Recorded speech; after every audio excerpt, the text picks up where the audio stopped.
And I remember my caddy saying, well, how hard are you going to hit that? And I'm like, it won't be short to win my first major. Growing up nowadays, I'm a big, firm believer in you have to play all the sports that you can. There's so many more challenges with the rough there, with the hills, the uneven lies. This is not the city of Seven Hills for nothing. That's the fastest growing group in golf right now is still women. It has been for several years now. I really think coaches are a key part to making or breaking a kid. If I could teach all the guys to quit hitting home runs and just hit me some line drives or some bunts, you'd be a lot better off. And I remember saying a prayer and going, God, please just let me get this ball airborne off this tee. And I said, oh, well, what's the strategy? Well, why are you thinking that? She goes, because I'd be too nervous to tee off the first hole.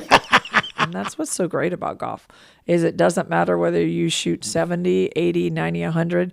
You can still enjoy yourselves together on the golf course. Welcome to another edition of No Holds Barred. I'm Rich Roth, and my guest here today is none other than Donna Andrews. Donna, hello. Welcome. I'm glad to be here. I'm so excited that you're here, and we're taping this interview. You're up in town for the Donna Andrews Invitational, a golf tournament in its 7th year. I am. I'm excited to be here. This was a tournament we started back in 2019, I think was the very first official year. And it was started to give women who didn't want to turn pro a place to play, an amateur event to sort of rival the North-South, which is a huge tournament there in North Carolina where I live. I was fortunate to... which you won as well. I did win that. I won that as a junior, and then I won it again as the women's division of it. But Steve Washbourne's daughter, Danielle, actually had played in college golf down in our area, and I got a chance to know their family. And he was the one that was so instrumental in starting this tournament. He wanted a place for women to be able to play golf that didn't really have the aspirations to turn pro right out of school, that needed some more tournament experience before they were ready to make that next leap. And so that was the original way this tournament started. We've been able to sort of evolve since then and become one of the leading women's tournaments. And a lot of the girls do go on to turn pro after they have stayed and played in our tournament. And now we're fortunate to have paired up with the Life Ring Foundation and are making some huge strides and trying to really support them on their endeavor to build a wing in Roanoke at the hospital to really help fight children's cancer. And you dedicate this to a young girl named Eleanor. Tell us her story. So she unfortunately is no longer with us, but from the Washburn family. And to hear their story and hear the things that they went through, there's just no place local for the young kids to get the treatments that they need. So we also have another child out at Boonsboro, Potts, and his dad is actually going to talk tomorrow at our tournament, raising the awareness that we just don't have the availability, that these families are having to travel to whole other states to get the treatments that they need for their children. And with the money that's been raised so far through the Life Ring Foundation and, with us trying to help bring awareness to it, they've already brought on new oncologists and they've built a new wing there in Roanoke to really be able to really cater to these kids and let them stay here in Southwest Virginia and get the treatments that they need. So an opportunity not only to give amateur female golfers the opportunity to play in an event to help get them ready for the next step if they want to do that, but also giving back to help fight childhood cancer. I mean, that's a win-win across the board, isn't it? It is. And I think this was sort of the final straw to me that had been missing when I started the event. We were dedicating to, MAM, getting women in to get their mammograms done and breast cancer and fighting things like that. And then I actually played in an event with the Life Ring Foundation people up at Ballyhack and Roanoke and found out more about their organization. And I said, this is the tie-in that I've been looking for. And, God works in mysterious ways. I was there. I was a part of it.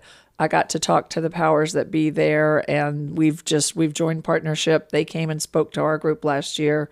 speaking again this year to really just help raise awareness for what's being done to fight childhood cancer in this area. And we just want everybody to be a part of it.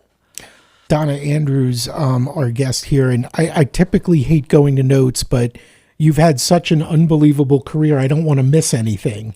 6 LPGA Tour wins. I'm doing this I do have the notes, but I'm trying to go from memory. 6 LPGA Tour wins, including a major, the Dinah Shore in 1994. 94. And an unbelievable story about that. That came down to the final hole. You were down a stroke going into 18, and you made birdie, and Laura Davies made bogey, and you wound up winning by a stroke. Did I get that right? You got that right. All right. Yeah. Tell me about it. I mean, that's a major championship in and of itself, but being down on the final hole and making a birdie and winning it, and then, it must have been amazing. It was, it came down to the back nine of that tournament. And fortunately, I was paired with Michelle McGann and Laura Davies. And we were at neck and neck the whole back nine. Michelle wasn't really in it anymore, but Laura and I were. And I actually bogeyed the 17th hole to go one down to Laura, going to a par 5 that she had been able to reach into every other day. And it was playing into the wind that day, and she laid up off the tee in trouble and laid up her second shot in trouble. And then when she approached the green, she probably had a 90-foot putt. And I looked at my caddy, and they're like, where are you going to hit it? And I'm like, I've got to get it close enough to make birdie to have a chance. I said, there's a chance she could 3-putt from there. And sure enough, she putted once and wasn't inside of me. So she putted her second time and missed it. So I knew I had that putt to win. And I remember my caddy saying, well, how hard are you going to hit that? And I'm like, it won't be short to win my first major. And it wasn't until I saw the replays how hard it actually went in the back of the hole. I wouldn't have liked the putt I had to coming back down the hill had it not gone in. And then the celebration afterwards? I was fortunate. I was the first player to win. Dinah Shore had actually passed in the fall of 93. So I was the first player to win after she had passed. And I remember the tradition of she and Amy Alcott jumping in the water. And I did not know at the time that the 2 players previous to me had not jumped in the water after they had won. And so when the fans started yelling, jump in the water, I jumped in the water. Little did I know, nobody told me not to wear a white golf shirt on Sunday. So now they meet the players with this big white robe. I got met with a towel for my caddy. Always there to help, right? Always good caddy. there, that's right. Talk a little bit more about that. Not just the hole, because you talked about how she laid up and laid up in trouble, and amateur golfers, regular old hacks like myself. I think a lot of the mentality is I don't want to lay up, because when I screw up the layup, then I'm going to be really ticked off. Does that mentality ever cross a professional golfer's mind? Well, now having watched the men's U.S. Open, and we were fortunate to go to the women's U.S. Open and to see some of the mental mistakes that are made, versus, the players at Oakmont that would hit it on the side of a bunker and then tried to advance it forward rather than out to the side. I think sometimes professional golfers think they're better than everybody else and can pull off those shots. And we saw, I think, probably more double bogeys at both the U.S. Women's Open and the Men's Open this year due to poor decisions, trying so hard to save par and then making double bogey or triple bogey instead of just, okay, take your medicine, take your bogey, move on to the next hole. Because at Opens, bogeys aren't going to kill you. Doubles and triples, they set you back a long way. How did you feel about U.S. Opens? Because we hear the ultimate test, and the USGA sets up the golf course. They'd love for even par to be the winning score, and they love watching the professional golfers get tortured. And, just talking amongst friends, it's like, it's kind of fun because, hey, now they kind of look like the rest of us, at least for a weekend. But your mentality as a pro golfer going into events where the course is just set up so difficult, in a lot of cases, the golfers feel it's unfair. Well, those courses really suited my game. I was always one of the straightest hitters on tour and tended to hit lots of greens. I averaged 85% of my fairways and 85% of my greens. So you loved it. So I loved U.S. Open golf courses. But you also went in knowing that even par was going to be a good score. And so for a player like me who makes a ton of pars and then maybe an occasional birdie here or there, it's a great golf course for me. I was never going to win at a golf course where you had to shoot 20 under because I was not that aggressive a player. So to me, they're great tests of golf. Obviously, we saw both the Opens. You hit it in the rough, you get penalized. That's the way it should be. That's the way golf courses were designed. Unfortunately, a lot of golf courses now don't have rough left. They've changed them to these, waste areas and things like that. So they're not as penal as they used to be. So for me to see them play the way golf courses are meant to play, and to make, you have to make smart decisions. If you hit it in the rough, chip it out in the fairway, take your medicine and go on. But a lot of these tour players, they're not used to having to play that way. So it really kind of tests the mental aspect of the game. It really does. Which they don't have to deal with on a majority of weeks. And we saw how frustrated a lot of them got. So, Did you enjoy that a little bit? I enjoyed it. I did not think the golf course was fair after the rain. I thought they should have let it drain more. Yes, I thought relief should have been given to some of the players that were in what in our day would have been considered casual water. They've changed the way casual water is defined in the rules of golf. So it used to be if it stood around your feet, you got relief. Now it has to be visually, you can visually see it. Well, in rough that thick, first off, you're never going to see casual water because you can't see the ground. You can't see it standing on the ground. And so I think some of those things should have been taken into consideration when they send them out to finish. I know they were trying to get done before dark, and I know the way they think that, they didn't want to have to come back the next day. TV, money, all that stuff. TV rules a lot of those decisions that are made. So I applaud them for getting it done. JJ just played awesome golf. And, you saw driving it in the fairway and keeping it on those greens. Okay, that's what it takes to win U.S. Opens. And just the mental toughness, right? Because he got off to a very, very slow start. I forget if it was hole 1 or 2, hits the flag stick, the ball comes rolling, 50 yards off the green. Back, yeah. He winds up making bogey when maybe he was set up for a birdie, made a couple more bogeys. And, but then the rain delay, he said, really helped him reset and go back out there and finish strong, which, that's a huge part of golf, right? If you hit a bad shot, you got to be able to put it behind you and not worry about it. Yeah, I think the thing, a lot of people, when they play golf, they only remember the bad breaks they get and don't remember all the good breaks. And sometimes they don't even know that they got good breaks, a good bounce here or, a ball that may have come off the green or something. Yeah, his ball that hit the flag stick and came all the way back and then he hit a rake on the next hole. He got some bad breaks, but he got some great breaks coming down the stretch. So are you saying it all evens out? I am a firm believer. I've always said it all evens out. You just got to keep plugging along and doing the best you can. And when it's your week, it's your week. And when it's not your week, it's not your week. You grew up here in Lynchburg, played on the boys team at EC Glass, Boonsboro Country Club, where your tournament is taking place for the 7th consecutive year. Talk a little bit about growing up in the area, playing with a lot of boys, right? And I've talked to some of them, and I think I told you this beforehand. David, I can't believe I'm blanking on his last name. Massey. David Massey was just telling me a story the other day or earlier today that he caddied an event for a young lady a year or two ago, and he introduced her to you, and she asked you if David had ever beaten you, and you said no. He has a different story. He says, he goes, it wasn't often, but once in a while I came out on top. We had a great golf team. My older brother had played on the golf team there at Glass, and when I came through, it was there was another friend of mine, Leanne Russell. She and I both played at Boonsboro. We were really the only two girls that played at Boonsboro growing up, so we were used to going out and playing with the guys there at the country club. But we did all the sports growing up. They drop us off for morning swim team practice. So you do swim team and then you do golf, then you do tennis, and you finish off the day with evening swim practice.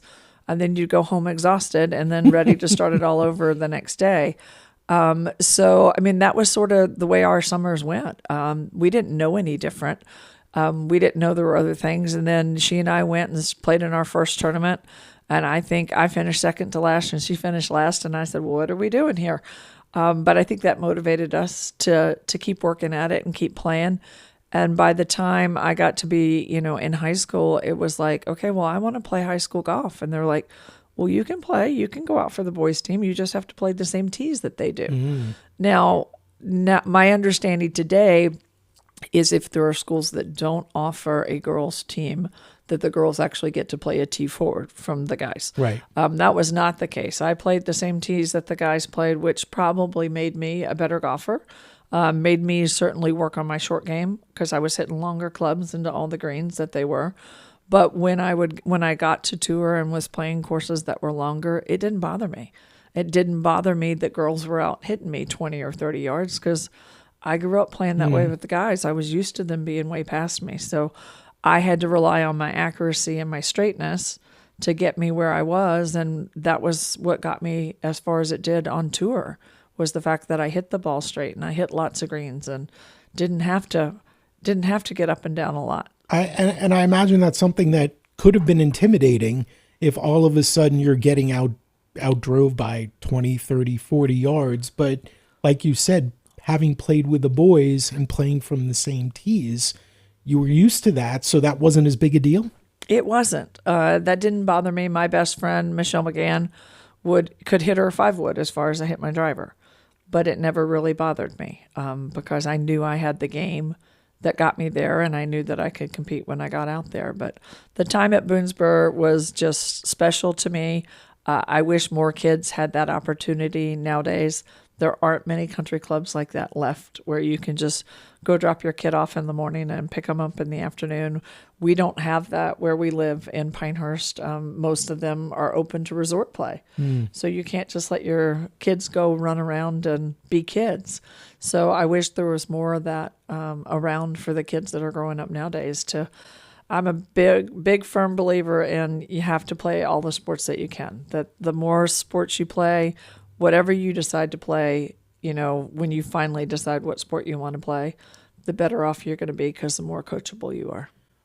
One of the folks that I spoke with, Trey Petty, talked about knowing maybe your parents a little bit better than you. He was younger than you, but he said that he felt like, and I'm asking you, that your parents were a big influence for you getting into golf because he just talked about how much of a passion they had for the game.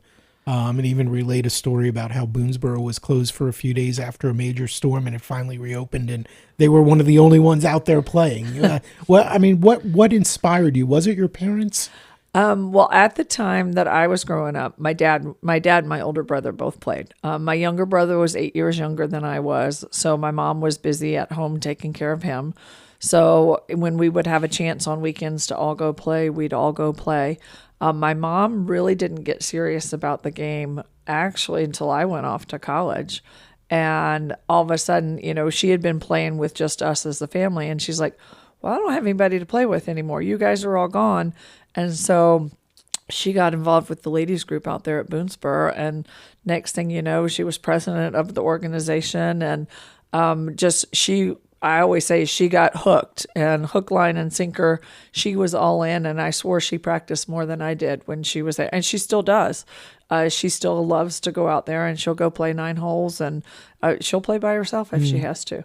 But everybody in the family plays. So like when we get together for Thanksgiving or something, we'll try to find a place that we can all go and play golf. So it was something that sort of brought us together as a family.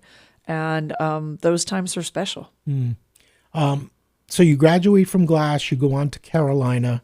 A lot of animosity around here for the Tar Heels, as you probably know. Did you catch any grief for going down to Chapel Hill? I really didn't because at the time, none of the Virginia schools, Longwood was the only school really in Virginia that had a women's golf team. Jay Hardwick was at Virginia Tech, and he kept promising me if I came to school there, they'd start a girls' team. It's only been in existence like 4 or 5 years now, so it took a long time for that to happen. As with UVA, UVA's has been I think maybe 8 years now. So UVA didn't have a girls' team either at the time, so there were really no options. So the closest two for me were Duke and Carolina, and I of course chose Carolina. You made the right choice. I did. But I mean, they all had good golf teams and stuff. And now the ACC is so strong. With Wake Forest, obviously they were huge there for a long time. But I knew I was just going to major in business, so I wanted a good business program that if I didn't make it on tour, I had something to fall back on. And I was fortunate while there at Carolina. We got to go to Pinehurst a lot and practice. And I fell in love with the area. And the gentleman, Don Pageant, who was director of golf at Pinehurst, said, after you graduate, come here and play and practice. So wow. I lived in a house with a bunch of golf pros and would play golf 24/7 pretty much until I made it on tour. That's awesome. That's awesome. And you're right. I mean, Pinehurst, a beautiful area. It's where you've chosen to call home for the last how many years? I've been there since 1990. Okay, so a while. And you're the director of golf instruction at Pine Needles and Mid Pines. Beautiful, beautiful golf courses. Pine Needles, of course, has hosted a number of women's opens. Considering that that's where you call home, the home of golf in America, where the World Golf Hall of Fame is here in the U.S., why Boonsboro for your tournament? Tell me, and I get the local ties, but walk me through it. It was more about the local ties, and there's already so many events in the Pinehurst area. They have the North-South. You're not going to compete with the North-South.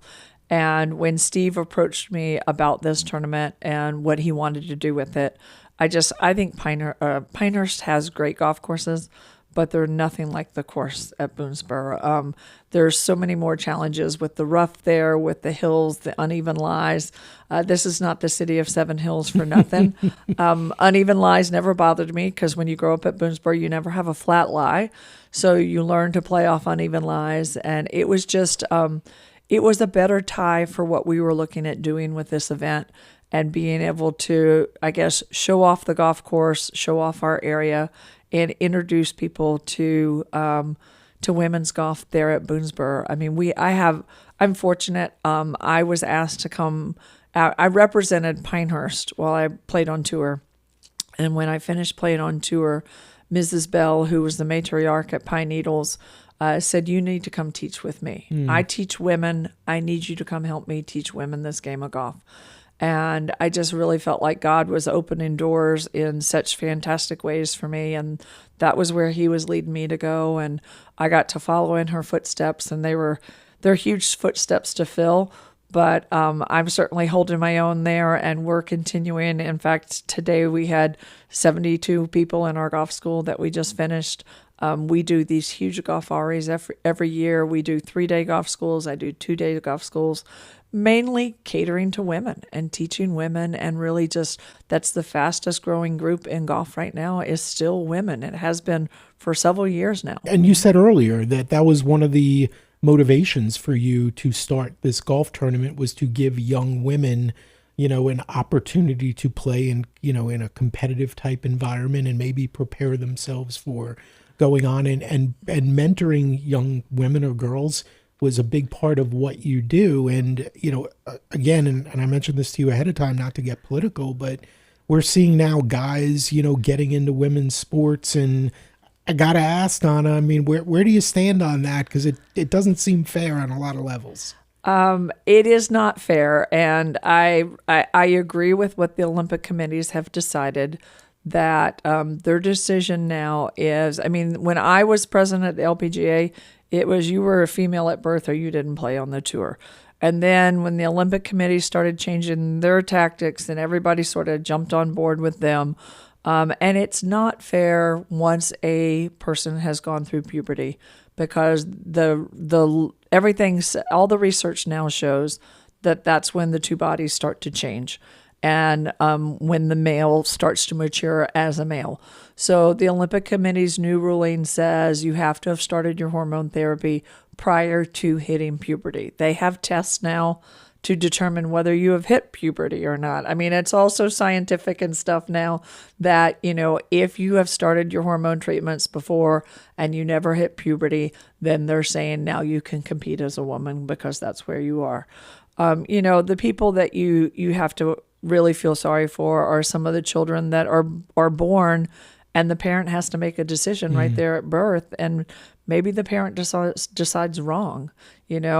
I'm a firm believer in God makes us the way he wants us, but there are choices that some parents are having to make that are very difficult. And, I'm fortunate, never had to make that decision. Most of us haven't. But if you are that parent and you feel like you chose wrong by the time they're 5, 6, 7, 8, now they at least have that opportunity, if they seek the right avenues and have the right medical attention, that avenue is available to them now. And you've seen this up close and personal, like we talked about earlier, playing on the boys' team at Glass, just seeing the differences, and it was evident to you, I'm sure. Yeah, and I mean, you see it in lots of sports. And not only, they've ruled everything around the puberty and stuff, but my son was involved in hockey, and unfortunately in the U.S., they allow kids to start checking at hockey at age 14. Up in Canada, you have to be 18 when your testosterone's a little bit more under control. And you saw so many fights and so many aggressions of people who couldn't control their hormones that they had raging through their body. But there was always also such a big difference in certain 14-year-olds and 16-year-olds. I mean, their bodies are so different at so many varying stages that, it almost wasn't fair for some of the younger kids. We had a coach, whose son got his collarbone broken like 6 different times because he was the scrawny little kid. And, you feel sorry for kids like that. And it's like, okay, where's the equality in that when, he should have probably been playing rec hockey rather than playing travel hockey against these big kids that kept hurting him. But then as a parent, you better step in and do something about it. My kid wouldn't have had 6 broken collarbones before I told him enough was enough. Yeah, 6 seems a little excessive. Yep. Back to Boonsboro Country Club for just a second. I won't ask you your favorite hole. I'll ask you what's the most memorable hole? When someone says Boonsboro, what hole pops to mind and why? Probably hole 5. It's a little downhill par 3. And some of my fondest memories from being a junior, they host the Fox Post tournament out there. And I would be the little girl, the little teenager that sat out there on hole 5, taking the guy's money for who was going to get closest to the pin or who was going to make a hole in one. And at that young age, I was already harassing all the guys that were out there at Boonsboro as they played through. And still, when the women's tournament came, I went out there and watched, hoping to see a hole in one. It's just an exciting par 3. It's a short little par 3, but it's a fun one to watch, and you see all sorts of different types of shot on that hole. Yeah, and it's one where you don't want to miss the green. You do not want to miss the green there. What's the hardest hole at Boonsboro? Oh, I would have to say 17, the par 3. The girls are playing it so long. Now, we have each year one day sort of moved it up closer where they play a shorter hole. But for the most part, the women, I mean, for me, I was hitting 3-wood or driver. They're not hitting quite that long of clubs. They all hit it a lot further than me. But again, a tough par 3, at least it's accessible in front if you have to hit a longer shot in. But that's been a very pivotal hole with who wins and loses the golf tournament out there. Other courses, I'm going to leave Pine Needles and Mid Pines out for just a second because you work there and they're very close to home. Favorite golf course you've ever played other than those two? And those are beautiful. My favorite is probably Mission Hills out in Palm Springs, I wonder why. where I won my major. And now up there on the list, my daughter Sarah and I had the opportunity to play out at Pebble Beach. Oh, We went out for the Women's Open, and we got to stay the day after. And there is not a golf course that has prettier views. Now, it was miserable the first part of the week when we were there. It was cold and windy, but just to be able to stand out on that golf course and look at the beautiful views out there, they're just amazing. and you mentioned your daughter. Your kids play recreationally. Are they serious about golf, or? They both have lovely golf swings. They don't either one play. They play for fun. They don't play competitively. My son is a baseball player. He's actually playing summer baseball up in New York right now. He's at the University of Mount Olive in school playing baseball and flying planes. He has his private pilot's license and is working towards his commercial license. My daughter's still in high school, has a lovely golf swing. She's also a great tennis player, lacrosse player, basketball player, and unfortunately a great ice hockey player. And she really loves that. We're struggling to find her a place to play right now. But she's just a God-given athlete and can play any sport she wants to. And no broken collarbones yet. No broken collarbones. We'd like to keep it that way. And that's what you were talking about earlier about being well-rounded and playing a lot of different sports. Because I think that's one thing that we're starting to see now is everything's becoming so specialized that kids will play all year long, in some cases being forced by their parents to play all year long because they've got to be the next great whatever sport it is. And we're seeing more injuries and different things because they're not using different muscles. They're not giving themselves a break. Is that kind of, your thought process behind being a well-rounded athlete? Yeah, I think cross-training is really important, regardless of what sport you're playing. I know from a coaching standpoint, it's much easier to coach somebody who has played other sports. Lots of times you can draw correlations between other sports that they've played and their golf game. But to watch the kids and watch the burnout ratio, especially in golf, we do find a lot of kids are playing sports because they think their parents want them to play.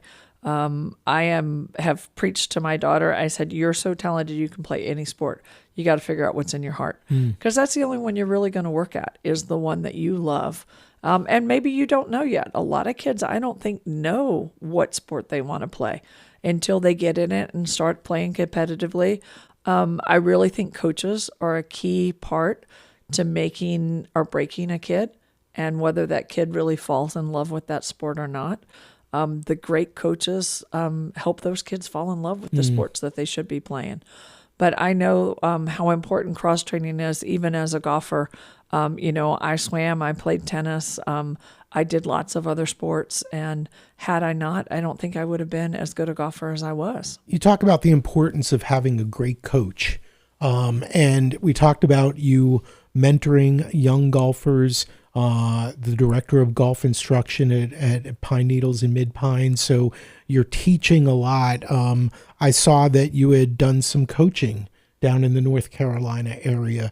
Tell me a little bit about that, and when you're teaching folks, what you're trying to help them with. And I understand that everybody's different, but, are there a few, for the people who are watching or listening, are there a few, just good tips that you can give people to, maybe kind of help their game a little bit in a general way, obviously? I would say the number one thing that I teach is, good fundamentals. You've got to have good grip, good posture, good alignment. Once you have those good fundamentals, it's just learning to use your core in your golf swing. Most people, men more so than women, tend to cheat and use their arms because you're stronger through your arms and don't necessarily use your core in a lot of the other things that you do. So we spend a lot of time teaching students how to turn their core, turn their shoulders back, and more importantly, how to turn their hips through the golf swing. Sort of like throwing a ball underhand, you would step into your forward foot and turn your hips. And unfortunately, most people don't do that in their golf swings, and that's why they don't hit it as far as they have potential to hit it because they're not using their core properly. So it's more about the core than it is the how hard you swing.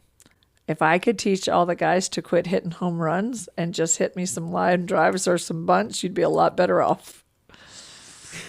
Most guys don't want to hear that, do they? No, they don't. Little stubborn? Mm-hmm. A little bit. Talk about the golf school down at Pine Needles. I mean, you talked about 2-day, 3-day events or schools. What's it like? What's it like to go through a golf school with Donna Andrews? So we have a 5-day. It's called a golfari. We do them we have one in February, 4 in May. We have a couples one in June and one in September, and they run Monday through Friday. And they cover all aspects of the game, as do our 3-day schools, which are called golf academies. They're typically a Monday, Tuesday, Wednesday. But we do, the first day, we typically do putting, chipping, full swing. Then we do pitching and sand in full swing. We put in some fairway woods and uneven lies and all that for day 3. And then the 2-day schools that I run are called boot camps. The biggest difference between all of them, you get pretty much the same instruction in all of them. The golfari is more what I call the social side of things. Along with the golf instruction, you have nightly activities, dinners, everybody dines together. There's always a party the last night. The golf academies still include hotel and food, but not the social functions at night. And then my 2-day boot camps are strictly just the golf and lunch. No hotel, you're on your own to do all that. So 3 different options for people that want to come down there. A lot of people have friends in town, so they just want to come stay with their friends and come through a boot camp, and that works just fine. So they get the same education. Do you see many folks from our area coming down to, obviously great golf courses, right? I mean, we talked about the Women's Open being at Pine Needles on a number of different occasions, and the history and the heritage. And I remember being at Mid Pines once, and it was years ago, but I think it was dusk was approaching and the bagpipes were playing. And yep. I mean, just such a cool atmosphere. So unbelievable golf courses. Do you see folks from this area coming down there from time to time and, coming up to you and say, hey, Don, I'm from the Lynchburg area or whatever? We do quite a bit. There's a group of men from Boonsboro that come every year. They've been coming for years and years and years. We have a big group from Smith Mountain Lake, Watersfront and Water's Edge, that come, and they come to golf schools. They come just to stay and play. We get a lot of people from the D.C. area that come down. So, I mean, our golf schools feed people from all over. But the boot camps, I typically get several people. I've had quite a few women from here in Lynchburg that have come down for the boot camps and just come down and spend 2 days with me and come back better golfers. That's got to make you feel good, doesn't it? It does. It does. Solheim Cup, the women's equivalent of the Ryder Cup. I've heard people say, golfers, that standing over a putt for the Ryder Cup or the Solheim Cup more nerve-wracking than that of a major. You've done both. I think there's more pressure in the Solheim Cup only because it's not just you're letting down if you don't make it. I think the pressure is greater because you're representing a team and you would feel like you're either uplifting your team or letting your team down if you make or miss a putt. At the Open, the only person you're letting down is yourself. So that's why I think everybody says the pressure is greater at the Solheim Cup. I'll never forget my first Solheim Cup was at the Greenbrier. So I was sort of the hometown kid. And I remember walking to that first tee and hearing the chants, USA, USA, go Donna. And I remember saying a prayer and going, God, please just let me get this ball airborne off this tee. It was alternate shot, and I was paired with Betsy King. And she was, Hall of Famer, played Solheim Cups. And I remember looking at her going, okay, who's teeing off odd holes and who's teeing off even? She goes, oh, you've got the odd holes. And I said, oh, well, what's the strategy? Well, why are you thinking that? She goes, because I'd be too nervous to tee off the first hole. That's quite a strategy. So, yep. So that was how I got to tee off of the first hole, but it worked. We ended up beating Laura Davies and little Allison Nicholas. So it was all good. And we went on to win there. The other Solheim Cup I played was at Muirfield Village up in Ohio. And everybody says, what do you remember most about it? And I said, Jack Hanna came and brought all his animals, and I got to hold all the animals. I'm a true animal lover. I said, had I not been a golfer, I would have probably been gone back to school and been a vet. So I got to play with all the different animals that he had brought there for the Solheim Cup. And everybody's like, that's what you remember? And I'm like, yeah, that was what was near and dear to my heart. So that's what I remember. And you talk about your love of animals. You own a horse farm? Owned, past tense. Okay. 25 years, I owned a horse farm. I bred Hanoverians for 8 or 10 years of that. Used to ride dressage horses. My last horse passed away at the age of 33 just a few years ago. So she had a great life, a long life. And now we have dogs and cats and fish and a snake. But other than that, no more horses right now. No more horses. When we're talking with Donna Andrews here on No Holds Barred. Donna, back to Solheim Cup. The animals is a great story. The pressure there, though, I want to hear more about what it's like, the USA thing we've seen recently.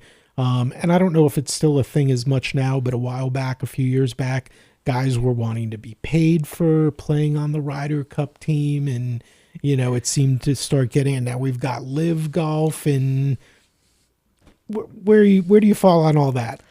Well, you got enough stuff when you played when you played on the Solheim Cup team. You got clothes, you got a bag, they gave you all sorts of knickknacks. Every night there was something new in your hotel room for you to look forward to. Sometimes it was sunglasses. You never knew what you was going to be on your pillow when you came back to the room the nights of Solheim Cup.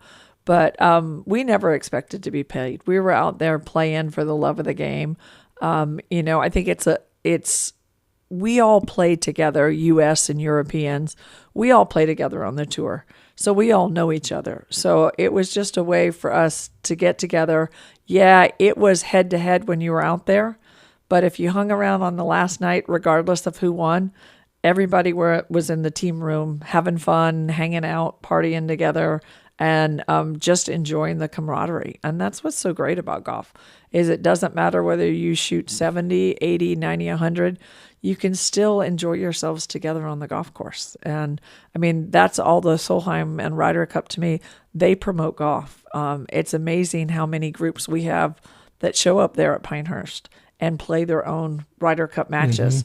We'll come in one day and there'll be, 8 guys dressed alike, and we're like, oh, well, we're playing against those guys over there. And it's like, oh, okay. And I mean, so it's just a great way. I mean, there aren't many match play tournaments for players to play in. So it's a great way. I mean, that was the way golf really started over in England and stuff, and Scotland, was a lot of match play tournaments. We don't have those anymore. So it was a great way to get out there and just get to show off your game. And you play a little bit more aggressive when you're playing match play, because it doesn't matter if you make an 8 on one hole, because you can make a 2 on the next and you're back to even.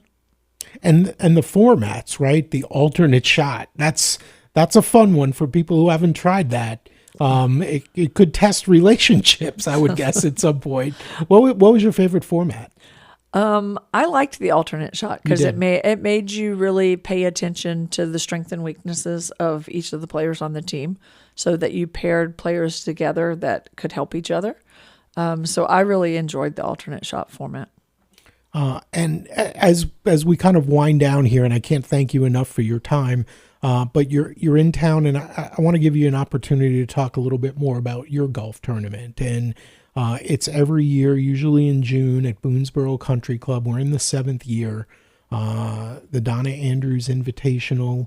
And we talked a little bit about children's cancer and the benefit of the tournament.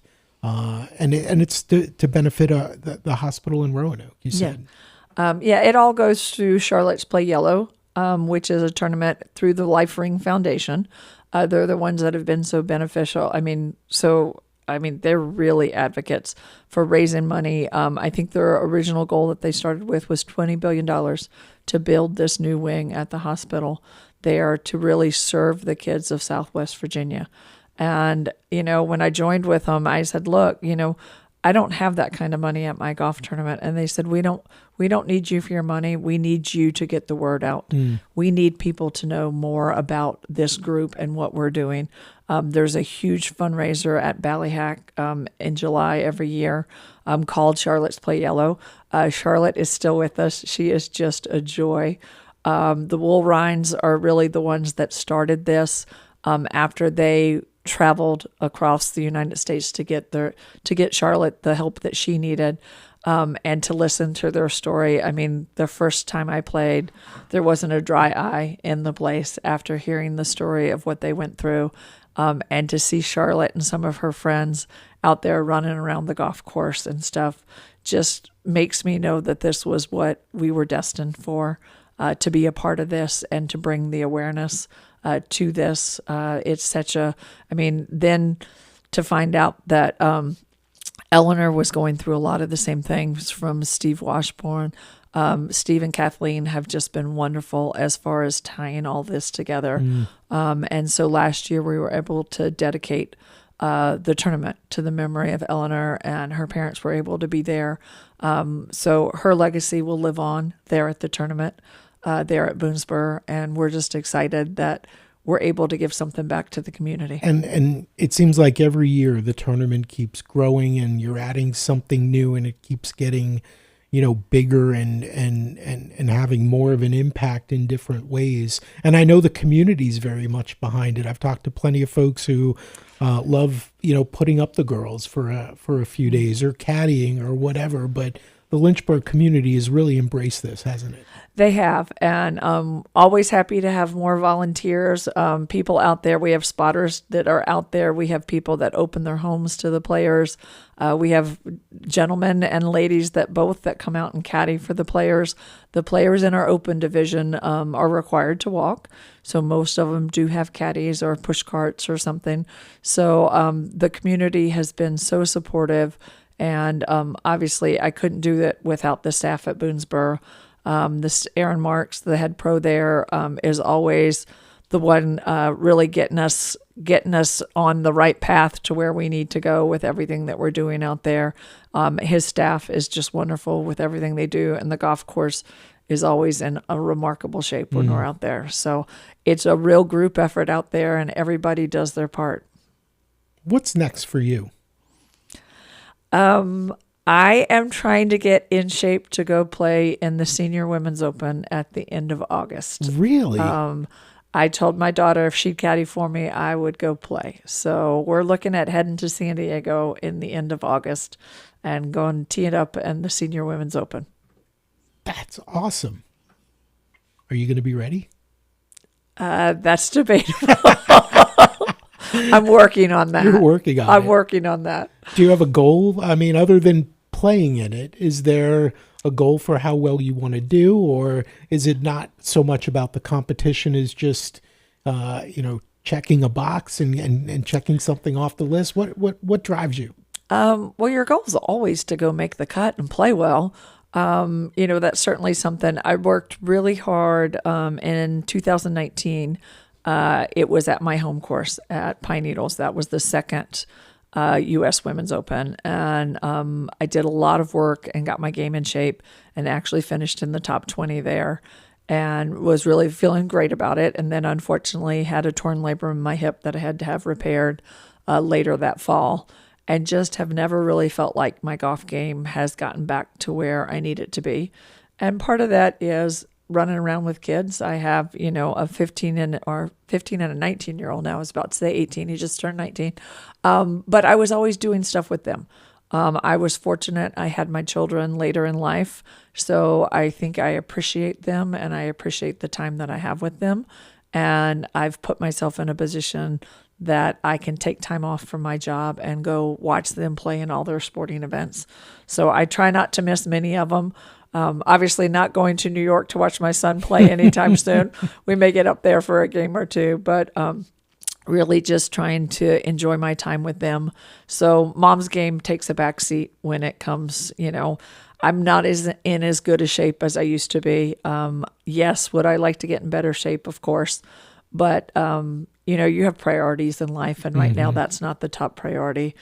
Spending time with my kids has always been my top priority, and I love what I do for a living, and so that all comes really before mom right now. But I'm working on it. Connie Britton, who was also a young lady who grew up at Boonsboro Country Club and went on to be a movie star. She actually just did a series on the Hallmark Channel called Motherhood, and she's a single mom now. And it was all about us single moms not taking enough time for ourselves, and that we need to do something special for ourselves. So I thank Connie for bringing that out. She and her twin sister swam on the swim team with me at Boonsboro Country Club. So it's sort of been fun to follow her career. And now I'm trying to take some of her advice after watching her show and take better care of myself. Got to have a little time for you. You do. Donna, thank you so much. It's been such a pleasure catching up with you, and love the fact that you come back. And you come back often, right? I mean, you said several times a year you're back up in the area? I typically only get to Lynchburg maybe once or twice. We're typically always here for Christmas, but we get to Smith Mountain Lake quite a bit in the summertime. We enjoy jet skiing and boating and fishing and spending time on the lake. So we try to get up there at least 3 or 4 times in the summertime and spend time with my folks. That's awesome. It's a great area, and obviously at Pine Needles and Mid Pines, you've got great golf down there. A lot of great choices for you. It is, and it's always fun to come back here. I don't think my parents are ever going to want to leave Lynchburg, and I mean, my mom is still very instrumental. She heads up all the volunteers for the Donna, and I don't know how she keeps doing it, but she keeps doing it and keeps plugging along, and she's probably been out there all day today and will be out there all day the next 2 days. So I'm just fortunate that my parents were such a huge influence on my career.